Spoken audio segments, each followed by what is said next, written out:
औज़ुबिल्लाहिमिनश्शैतानिर्रजीम बिस्मिल्लाहिर्रहमानिर्रहीम। अस्सलाम वालेकुम। आप देख रहे हैं उर्दू एस्ट्रोलॉजर। मैं हूँ एस्ट्रोलॉजर अलमास यूनुस। आज की वीडियो में हम लोग डिस्कस करने वाले हैं सन के ट्रांजिट को। सन जो 17 अक्टूबर को लिब्रा में ट्रांजिट कर रहा है और आपको पता है कि सन लिब्रा में डेब्लीट कर जाता है। तो सन जैसे ही लिब्रा में डेब्लीट करेगा तो उसके पाकिस्तान के ज़ायचा पर हमें क्या असरात देखने को मिलेंगे, आज की वीडियो में हम उसको तफसील से बयान करेंगे। और नेक्स्ट वीडियो में तमाम ज़ोडिक साइन पर उसके असरात को आप लोगों के साथ बड़ी ही तफसील के साथ शेयर करूँगी। तो इससे पहले कि हम अपनी वीडियो की तरफ बढ़ें, जो लोग मेरे चैनल पर न्यू हैं सबसे पहले चैनल को सब्सक्राइब कर लें और बेल आइकन को प्रेस कर दें ताकि मेरी आने वाली वीडियोस के नोटिफिकेशन आप लोगों को रिसीव हो सके। इसके अलावा बहुत सारे लोग हमें मैसेजेस करते हैं चार्ट से रिलेटेड। मैं आप लोगों को बताती चलूँ कि ये पेड टास्क है, जिसने भी कांटेक्ट करना हो स्क्रीन पर दिए हुए नंबर पर रब्ता कर सकते हैं, लेकिन ये एक पेड टास्क है। बहुत ही मुनासिब सी फ़ीस के साथ आपको मुकम्मल रहनुमाई दी जाती है। चाहे आपका किसी भी किस्म का कोई भी मसला क्यों ना हो, आप कांटेक्ट करें, उसकी रेमेडीज़ हासिल करें, वज़ाइफ हासिल करें और आपको बेहतरीन अंदाज में गाइड किया जाएगा कि आया कौन सा तरीका इस्तेमाल कर या कौन सी चीज़ आपके लिए बेहतर है।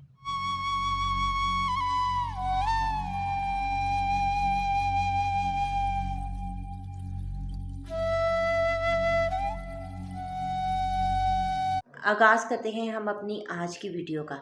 तो आप लोगों को मैं बताती चलूँ कि सन जो कि 17 अक्टूबर से 16 नवंबर तक लिब्रा साइन में रहेगा और सन लिब्रा में हबूत का हो जाता है। हबूत मतलब वो अपने पॉजिटिव असरात देने के काबिल नहीं रहता। सबसे पहले आपको पता होना चाहिए कि सन किन चीज़ों को सिग्निफाई करता है। सन अथॉरिटी को सिग्निफाई करता है। सन जो है गवर्नमेंट को शो करता है। सन आपकी रूह है, आपकी सोल, तो उसको सन सिग्निफाई करता है। इसके अलावा हमारे जो डिसीजन होते हैं, हम कॉन्फिडेंस, पावर ऑफ डिसीजन, ये सारी चीज़ें सन से देखी जाती हैं। आपकी सेल्फ रिस्पेक्ट जो है वो सन से देखी जाती है। सन एरोगेंस को शो करता है। सन आपकी ज़िद्दी अक्ड़पन को शो करता है। आपका कोई इरिटेटिंग बिहेवियर जो होता है वो सन से देखा जाता है।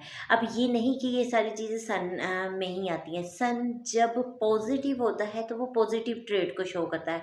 जैसा कि आप सब डेबिलिटेशन में जा रहा है तो ये नेगेटिव ट्रेड्स उसके बहुत ज़्यादा बढ़ जाएंगे। तो हम उस लिहाज से देखेंगे कि पाकिस्तान के ज़ायचा में ये कौन से असरात छोड़ने वाला है।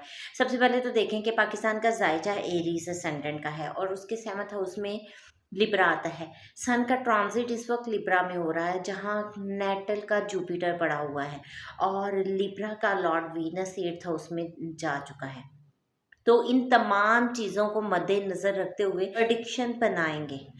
यहाँ पर देखें कि शमस जब डेबिलिटेशन में चला गया है तो वो लोगों में एरोगेंस को बढ़ा देगा। यहाँ आपकी सेल्फ रिस्पेक्ट को बहुत ज़्यादा ख़तरा लाहक होगा। जुपिटर जो मजहबी जमातों का कारक है, जो अदलिया का कारक है और बहुत सारी चीज़ें जुपिटर से देखी जाती हैं, तो स्कॉलर्स जुपिटर से देखे जाते हैं। यहाँ पर सन का ट्रांजिट जुपिटर कभी भी अच्छा माना नहीं जाता। जलसे जुलूसों में बहुत ज़्यादा इजाफा होगा। हर तरह के लोग, हर तबके के लोग यहाँ पर नज़र आएंगे। इवन के मजहबी जमातें और अदलिया से रिलेटेड भी चीज़ें जो हैं अकर हो सकती हैं। इसके अलावा फाइनेंशियली लोगों को, क्योंकि 7th हाउस जो है बिज़नेस मार्केटिंग वगैरह का भी है, लोगों को फाइनेंशियली बहुत ज़्यादा लॉस होगा। बिज़नेस जो है वो अच्छे से ग्रो नहीं कर पाएंगे या बिज़नेस बंद हो जाएंगे, ठप हो जाएंगे। मंदी का रुझान यहाँ पर देखने को मिलेगा। जो लोग जॉब कर रहे हैं, एम्प्लॉयड हैं, उन लोगों को भी बहुत ज़्यादा परेशानी का सामना करना पड़ेगा। सन अथॉरिटी होती है और 7th कालपुरुष में देखें तो लिब्रा 7th हाउस बनता है। 7th हाउस मुखालिफिन का घर भी होता है। तो यहाँ पर सन 7th हाउस में आ गया, हुकूमत अपने मुखालिफिन के घर में आ गई और मुखालिफिन का लॉर्ड 8th हाउस में बैठ गया। 8th हाउस सडन चेंजेस का हाउस है। 8th हाउस में हम प्रॉब्लम्स को देखते हैं, सडन प्रॉब्लम्स को देखते हैं, ट्रांसफॉर्मेशन को देखते हैं, तो खुफिया सरगर्मियों को देखते हैं। तो यहाँ पर मेटल का केतु बैठा हुआ है, तो ख़वातीन को शदीद किस्म के मसाइल का सामना करना पड़ेगा।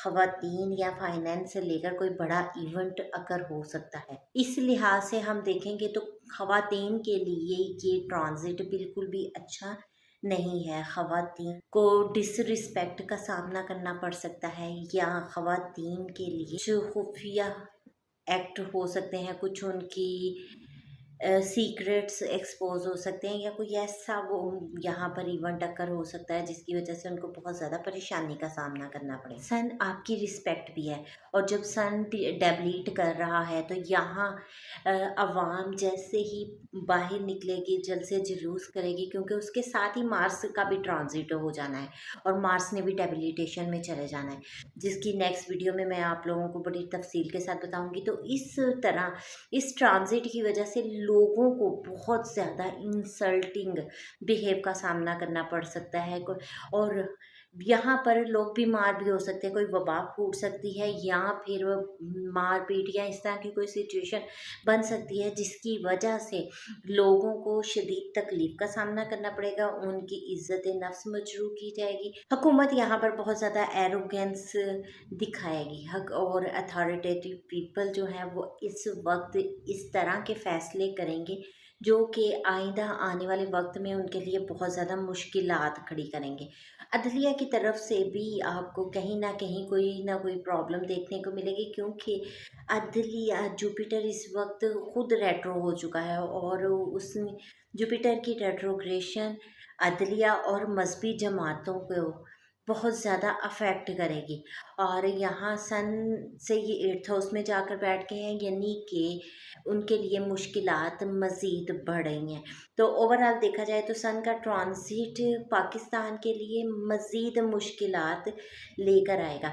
बाकी तमाम ज़ोडिएक साइन पर इसका क्या असरात मुरतब होंगे, इस पर मैं बड़ी ही तफसील से वीडियो आप लोगों के साथ शेयर करूँगी। इस मुख्तसर से वीडियो में पाकिस्तान के हालात के बारे में बताया।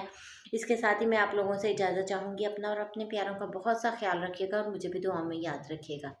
अल्लाह हाफिज़।